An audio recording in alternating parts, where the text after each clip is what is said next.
वदा खिलाफी का अंजाम, एक खूबसूरत और दिल को छू लेने वाली कहानी। हम एक पहाड़ी दर्रे के रहने वाले वो लोग हैं जिन्होंने अंग्रेज़ों को भी नाकों चने चबा दिए थे। हमारे घर कलानुमा होते थे, जहाँ छतों पर ऊंचा मीनार सा बना दिया जाता था। इस हैंड मोर्चे के चारों तरफ सुराख रखे जाते थे ताकि दुश्मन अगर बंदूक से फायर करे तो इन मोर्चों से जवाबी कार्रवाई हो सके और अपना दफा किया जा सके।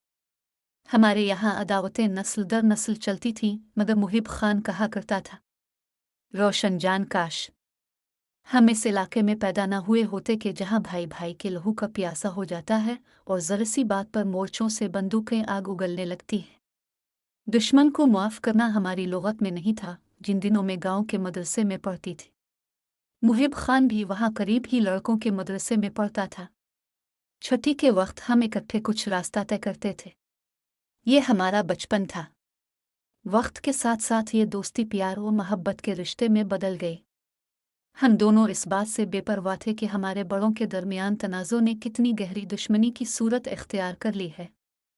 हम अक्सर इस वक्त वादियों में मिलते थे जब मैं और वो अपनी अपनी बकरियां चुराने निकलते थे। ये हमारा लड़कपन था। मैं अपने मदरसा पढ़ने नहीं जाती थी। मैं मुहिब को इस बाइस पसंद करती थी कि वो दुश्मनी की वावात के बरखिलाफ अमन और शांति की बातें करता था। मुझे उसकी बातें अच्छी लगती थीं। वो कोई गैर नहीं, वालिद के चचाजाद का बेटा था। हमारे घर भी ज्यादा दूर नहीं थे। जरा सी बात पर दोनों घरानों के मर्दों में ठनी हुई थी, लिहाजा औरत भी एक दूसरे से कलाम नहीं करती थी। मेरे वालिद इन दिनों तिजारत की गरज से पेशावर पिंडी वगैरह जाते तो कई दिन बाद आते थे। भाई भी साथ होते, लिहाजा अपनी भीड़ बकरियों के गिले की देखभाल का काम हम ख्वातीन ने संभाला हुआ था। मैं अक्सर बकरियों का गल्ला लेकर उनको चुराने जाती। वालिद और भाइयों को मुझ पर एतमाद था कि ये अपनी इज्जत की हिफाजत खुद कर सकती है। वो मेरे बारे फिक्रमंद नहीं थे। वो ज़रूरत से घर आते और फिर अपने काम पर चले जाते। अलिफ वर में मुहिब खान को कहती थी, मुहिब तीर अमीर प्यार हमारे ख़ानदान वालों के लिए खूनी पुकार है।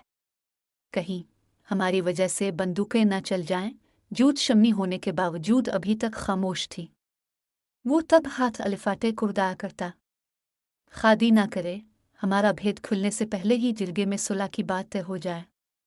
इसका बाप हमको तावान देने पर राजी था, मगर मेरे वालिद नहीं मान रहे थे। हमारा मामूल था कि सुबह इहाते से बकरियों का गल्ला खोलकर वादी में हान कुत्ती अलिफ व शाम ढले उनको इकट्ठा करने के बाद गिनती करके वापस इहाते में बनी उनकी कोटेरूहे में बंद कर देती थी। मुहिब खान ने तो जानबूझकर अपने गिले की निगहबानी का ठेका ले रखा था। हालांकि ये काम उसके करने का नहीं था, लेकिन मेरी खातिर वो ये सब खुशी से कर रहा था कि इस तरह हमारी मुलाकात हो जाती थी। शाम ढले चंद मिनट की ये मुलाकातें रात की तारीकी में होने लगी। घर के पास ही मोर्चा था और मोर्चे के करीब भीड़ बकरियों का बाड़ा था। जब मैं गिले को इहाते के बाड़े में बंद करने लगती तो मोर्चा का कुफुल खोल देती और मुहिब अपने गिले को समेटने के बाद हमारे मोर्चे में इपटे जाता। अम्मा रास्ते का खाना पकाने और हमें खाना खाने के बाद माँ सोने को लेटती तो मैं बर्तन भांडे अलिफाटेनी में मसरूफ़ हो जाती। इस वक्त बर्तनों के आपस में टकराने की मखसूस आवाज़ से मुहिब खान मोहब्बत की ज़ुबान समझ लेता था कि मुझे इससे मिलने आने में कितनी देर है। वो इंतज़ार करता रहता। मोर्चा के इस खुफिया कमरे में जहाँ असलहा रखा जाता था, इस कमरे को भी कुफुल लगा रहता था, जिसकी चाबी मेरी माँ के पास थी। वो रात और रातों की तरह सितारों भरी न थी। वो रात बड़ी सरदावरगावनी थी। जाने क्यों वो दिल जो रोज़ मुहिब से मिलने को मचलता था, आज नहीं चाह रहा था कि मोर्चा की तरफ जाऊं। माँ कब की सो चुकी थी और मोहब्बत खान मोर्चा में मेरा इंतज़ार कर रहा था। मुझे आज से पहले कभी ऐसा खौफ महसूस नहीं हुआ था। इन तारीखों में वालिद साहब भी नहीं आते थे, भाई भी उनके साथ आते। समझ में नहीं आ रहा था कि आज क्यों दिल सहमा हुआ है, जैसे कुछ होने वाला हो। यखबस्ता हुआ जिस्म के अंदर खून को जमा रही थी, फिर भी मैं जाने को बेकरार थी। ये सोच कर के मुहिब मेरी राह तक रहा है। कुछ देर इसी तरह कशमकश में रही, यहाँ तक कि चूल्हे में पड़ी चिंगारियाँ भी सर्द हो गई। माँ लिहाफ में लिपटी कभी की सो चुकी थी और उनके खराटों की हल्की हल्की आवाज़ मुझे और भी सहमा रही थी। एक बार मैं दरवाजे तक जाकर लूट आई। घर के अंदर से भी एक रास्ता मोर्चा को जाता था और मुझे अलिफादेर से ही जाना था। मुझे घर से बाहर नहीं निकलना था, फिर भी लगता था जैसे आज मुझे वहशतों का जंगल पार करना है। 2-3 बार मैं जाने को उठी और फिर लेट गई। मेरे और मुहिब के दरमियान एक खामोश मुआहदा था कि वो कभी शादी से कब्ल मेरे दामन को न छुएगा और हमारी मोहब्बत पाकीज़ा रहेगी। मुझे इस पर भरोसा था, इसीलिए तो बेधड़क आधी रात तक इसके पास असलहा खाने में बैठी रहती थी और हम दुनिया जहान की बातें करते थे। इस दौरान कभी ख्याल नहीं आता था कि गलत रविश भी इख्तियार कर सकते हैं। साना था कि नफस एक वहशी जानवर है और इसे काबू में करना मुश्किल होता है, मगर मेरे नज़दीक इस वहशी जानवर से ज़्यादा ताकतवर किसी इंसान की बेलौस मोहब्बत का जज्बा था, जो दरोहे का रुख मोड़ सकता था और तूफ़ानों को शिकस्त दे सकता था। मैं खदशात में घिरी मोर्चे में जा पहुंची, तभी बादलों ने गरजना शुरू कर दिया। मैंने सहन में खड़े खड़े खुले आसमान की तरफ देखा, फिर जी कड़ा करके तहखाने की सीढ़ियां उतर गई। मेरे हाथ में शमा थी और उसका आजला इस बात की नवीद था कि मैं आ चुकी हूँ। मध्यम रोशनी का कुर्ब मुहिब को खुशी से सरशाद कर दिया करता था। वो मसरत से लबरेज आवाज़ में पुकार उठता था, तुम आ गई, मगर बड़ी देर कर दी। मैं इतना इंतज़ार करता हूँ और तुम 2 घड़ी को मलती हो, पूरी तरह बातें भी नहीं हो पाती। ये कहते हुए वो मेरे हाथ से शमादान को ले लिया करता था। हम दोनों आमने सामने एक फासले पर बैठ जाते और दानिया जहान की बातें करते थे। वो वक्त कितना हुसैन होता था। मध्यम रोशनी में इसका चांद सा चेहरा और मोहतात मुस्कुराहटें जैसे इस पर जन्नत के फूल बरसते हों। हम अक्सर सोचा करते थे कब हमारे बड़ों के पेच सुलह होगी और कब हम शादी के बंधन में बंध कर एक हो जाएंगे, क्योंकि सुलह में एक शर्त तो तावान की अदायगी और फिर रिश्ते का चंद शराइत पर तय होना था। हमें इसी सौंदर घड़ी का इंतज़ार था जिसके लिए हमने बार बार सुलह की दुआएं मांगी थी। खबर नहीं थी कि इस घड़ी के आने से पहले एक और घड़ी आ जाएगी, जिसको आखिरत की घड़ी कहूँ तो बेजाना होगा। मोहब्बत इंसान को कभी कभी मकड़ी के जाले की तरह जकड़ कर बेबस कर देती है। मुहिब खान भी इसी मोहब्बत की जंजीर में जकड़ा हुआ बेबस होकर दुश्मन के मोर्चे में बैठा था। आज शमादान की रोशनी इसे भली ना लगी कि वो शायद तवील इंतज़ार से थक कर बूढ़ हो चुका था। वो मुझे खफा खफा सा लग रहा था। तुम खफा लग रहे हो कि मैंने आने में देर कर दी, शमादान को मैंने ताकचा में रखते हुए कहा। वो चुप रहा। सुबह होने हैं, चंद घड़ियां बाकी थीं और हमको मुन अंधेरे से कब्ल ही वापस लूट जाना था हम उसकी बेजारी में कमी ना आए। इसको इंतजार की कोफ्त ने तपा दिया था। मुहिब ने मेरी किसी बात का जवाब ना दिया, जैसे गूंगा हो। मैंने माजरत की मनाना चाहा, मगर उसने मुझसे कलाम न किया। तभी मैं रूदी, मेरे इंसोहे ने इसके पत्थर दिल को मोम किया तो वो मेरे आंसू पूछने लगा। तभी जाने इसे का यक क्या हुआ कि वो एकदम बदल गया। नर्म व नाजुक लीजे वाला एक बेकाबू वहशी का रूप धारने लगा। इससे खुद पर इख्तियार ना रहा और मैं इसके बेकाबू होने से बौखला गई और मैंने दुरुस्त लहजे में कहा, मुहिब, तुम होश में तो हो? तुम्हें खबर है कि तुम क्या करने जा रहे हो? क्या तुम्हारे दिल से मोहब्बत का एहतराम भी ख़त्म हो चुका है? क्या अपनी किस्म का पास भी नहीं रहा है तुम्हें? मेरी कोई बात वो नहीं सुन पा रहा था, जैसे इसके कान बंद हो चुके हों। इसी वक्त इन्हीं सोचों की तपिश से मेरी हमियत सालग अलिफाटे। इसी लम्हे सोच लिया कि अब मुहिब के पास रखना मेरी बर्बादी है। ये भी मुझे फ़ौरन ही फैसला करना था कि जिस पर भरोसा किया, अब आगे इसके साथ क्या सलूक करना चाहिए। दिल से मशवरा किया करती अक्ल ने ताज़ियाना लगा दिया कि वही सलूक जो किसी अहद तोड़ने वाले मुनाफिक के साथ करना चाहिए, और हमारे कबीला की रवायत के मुताबिक ऐसा शख्स जो अहद तोड़ देता है काबिल मुआफ़ी नहीं होता। तभी मैंने जान लिया कि यह दुश्मन है, दोस्त नहीं, जिसने मेरे आंचल की तरफ हाथ बढ़ाया था। वो बेशक मुझे जान से बढ़कर प्यारा था, मगर दोस्त के पर्दे में आसादाशमन इज़्ज़त से बढ़कर प्यारा न था, क्योंकि ख़ानदानी शराफत और इज़्ज़त की गैरत हम लोगों को महबूब से बढ़कर प्यारी होती है। गैरत की मौत महबूब की कुर्बानी चाहती है। सुन भी मैंने इसको ठंडे लहजे में कहा, 1 मिनट ठहर, वावर पर सुकून हो जाओ, मैं मोर्चा के दरवाजे को मुकफ़्फ़ल कर दूँ। हो सकता है माँ की आँख खुल जाए और वो मुझे तलाश करती हुई उधर आ जाए। मेरी यह तदबीर कारगर हुई।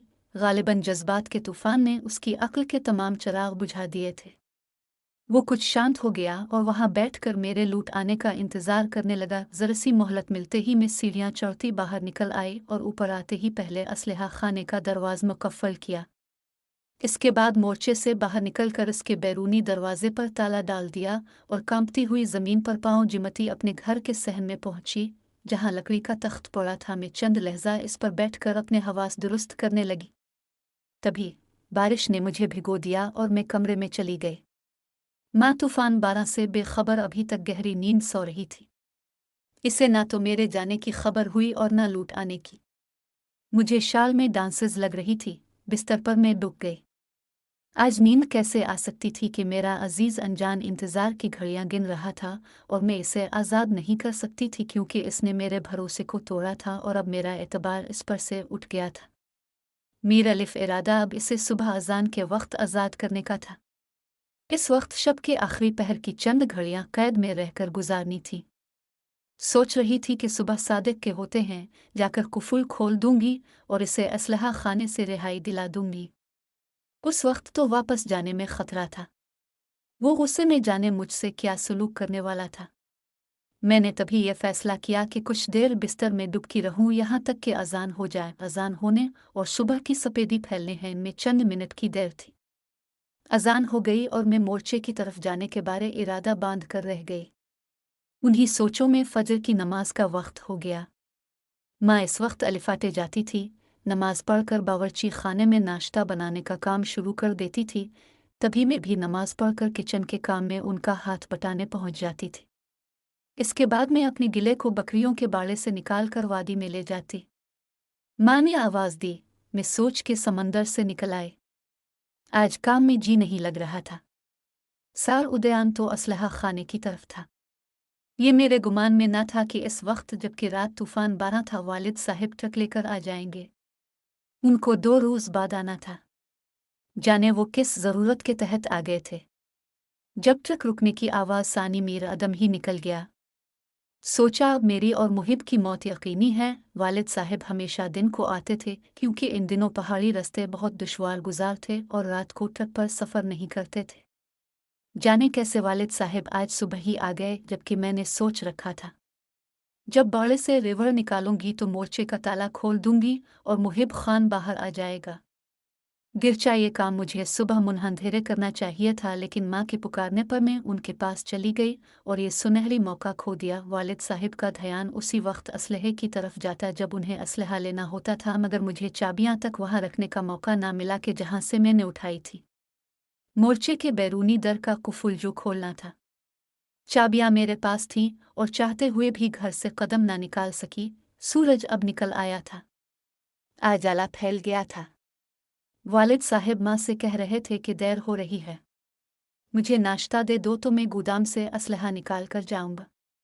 मुझे दोबारा शहर सफ़र करना है। चाबियां मुझे दे दो। माँ ने देखा कि जहाँ वो चाबियां रखती थी वहाँ मौजूद न थी। वो कहने लगी, चाबियां यहाँ नहीं हैं, न जाने कहाँ गई। हमेशा रखती तो इसी जगह हूँ। अच्छा आप नाश्ता कर लो, मैं दोबारा अच्छी तरह देखती हूँ, यहाँ ही होंगी। वो वालिद को नाश्ता देने लगे। अब मोर्चे की तरफ जाना मौत को दावत देना था। मैंने माँ से पूछा, क्या ढूंढ रही हैं? बेटी, गोदाम की चाबियां ढूंढ रही हूँ, हमेशा इसी जगह रखती हूँ, मगर अब नहीं मिल रहे। माँ, चाबियां मेरे पास हैं। वो क्यों? माँ ने हैरत से पूछा। बाबा जान भी चौंक उठे। क्या बात है बेटी? असलहा खाने की चाबियां तेरे पास क्यों हैं? उन्हें मशकूक देखकर मैंने कहा। बाबा जान, 2-4 बार जब मैं बकरियों को बाड़े से निकाल रही थी तो मैंने मोर्चे के करीब मुहिब खान को देखा था। जाने इसकी नियत किया थी। तभी कल शाम मैंने मोर्चा का दरवाज़ा खोल दिया कि देखूं इसका इरादा किया है और हमारे गोदाम की तरफ मन लाने का क्या मकसद है। मेरा अंदाज़ा ठीक निकला। इसने कुफुल खुला पाया तो वो मोर्चे खाने के अंदर चला गया। शायद वो हमारे असलहे के ज़ख़ीरे को शुमार करना चाहता था या अंदाज़ा लगाने की नीयत थी।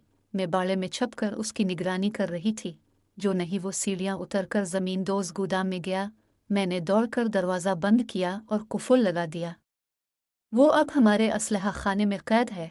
मैं आपका इंतज़ार कर रही थी। शुक्र है अब जल्द आगे, वरना अम्मा को बताने का इरादा कर रही थी। ये कहते हुए मेरे माथे पर पसीने के कतरे नमूदार हो गए। लुकमा मुंह तक ले जाते हुए बाबा जान का हाथ रुक गया। उन्होंने नाश्ते के बर्तन एक तरफ सरका दिए। जल्दी से चारपाई से उतर कर पाँव में जूता डाला और मुझे कहा कि चाबियां दो। चाबियां लेते ही वो तेजी से बाहर की जानिब दौड़ पड़े और मैं धड़कते दिल के साथ जमीन पर बैठ गई। जाने ये अल्फाज मैंने इतनी जल्द कैसे सोच लिए और किस तरह तेजी से अदा कर गई। अगर बाबा जान जरा गौर करने को ठहर जाते और एक निगाह मेरे चेहरे पर डाल लेते तो शायद मुहिब खान को अपनी गोली का निशाना बनाने से पहले एक गोली मुझ पर दाग देते। लेकिन वो इन वालिदैन में से थे जो अपनी बेटियों पर अंधा एतमाद करते हैं। आज मुहिब खान के बारे सोचती हूँ तो बदन ठंडा हो जाता है, दाके रगों में दर्द बनकर दौड़ने लगता है। न जाने मुझे इस वक्त क्यों इस कदर गुस्सा था कि उसे मौत की वादी में धकेल दिया, या उसकी तकदीर में मौत लिखी गई थी कि बाबा जान को तभी आना था जब मैंने इसको मोर्चे का कुफुल खोल कर रहा करना था। दरअसल मैं इतनी खौफजदा हो गई थी कि घर के अंदर का दरवाज़ा तो मुकफ़्फ़ल किया ही, तेदो सरा रास्ता जो बाहर से गोदाम को उतरता था इसे भी ताला लगा दिया। अगर मैं इस वक्त मोर्चे के बैरूनी दरवाजे को बाहर से जाकर ताला न लगाती तो अलिफ से जाने का मौका मिल जाता। वो दरवाजे में बाद में जाकर मुकफ़्फ़ल कर सकती थी। मुझसे भूल हुई या मेरे हवास इख्तियार में ना रहे, इस सवाल का जवाब आज भी मेरे पास नहीं है। मेरी इस भूल की वजह से मुहिब खान को मोहब्बत की ये भयानक सूरत देखनी पड़ी। शायद अपनी किस्म की पासदारी न करने पर उसे ये बड़ी सज़ा मिलनी ही थी। अब भी दाके का एहसास मुझे तड़पाता है कि काश बाबा जान इस रोज़ इतनी सुबह ना आ जाते। आए थे तो उनको इसी वक्त गोदाम से असलहा ना अलिफाटे न होता कि मुहिब खान की जान न जाती। मैंने तो यूं भी तहिया कर लिया था कि अब कभी इससे ना मिलूंगी कि अपनी किस्म की पासदारी नहीं रख सकता। मुहिब खान का खून जरगे ने वालिद साहिब को इसलिए मुआफ़ कर दिया कि वो खुद चलकर हमारे मोर्चा के अंदर आया था। बाबा जान इसके ठिकाने पर इसे मारने नहीं गए थे, और यह कबीला की रवायत थी कि दुश्मन अगर छपकर घर के किसी हिस्से में आज खुद दाखिल हो जाए तो उसे गोली मार देना दूसरे फरीक की मजबूरी हो सकती है, क्योंकि बगैर ललकारी और ख़बरदार किए दुश्मन पर वार करना और उसे मुकाबले की खातिर ज़िंदगी की मोहलत न देना भी बुज़दिली समझा जाता है।